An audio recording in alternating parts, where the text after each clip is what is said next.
ఏనుగులు గుర్రాలు అన్ని లోపలికి వెళ్ళిపోయాయి.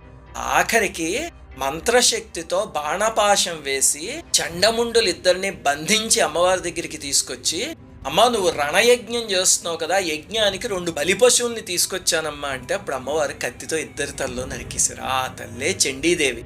ఈ తల్లి గురించిన మంత్రాలనే చండీ సప్తశతి అని పిలుస్తారు. వాటితో చేసే హోమమే చండీ హోమం. సరే, చండీ స్వరూపం చాలా భయంకరంగా ఉంది కదండి అనిపిస్తుంది కదా. చండీ సప్తశతిలోనే ఒక మాట ఉంది, చిత్తే కృపా సమర నిష్ఠురతా చ దృష్ట అని. అంటే అమ్మా నీ మనసంతా కారుణ్యమే అమ్మా, కానీ దుర్మార్గులతో యుద్ధం చేసేటప్పుడు మాత్రమే కఠినమైన రూపం చూపిస్తావు అని. ఇది అమ్మవారి గురించి తెలుసుకోవాల్సిన విషయం. అమ్మవారివి ఉగ్ర రూపాలు, వీళ్ళు ఉగ్రదేవతలు అని మనకున్న మిడిమిడి జ్ఞానంతో మన ఇష్టం వచ్చిన తీర్మానాలు చేయకూడదు.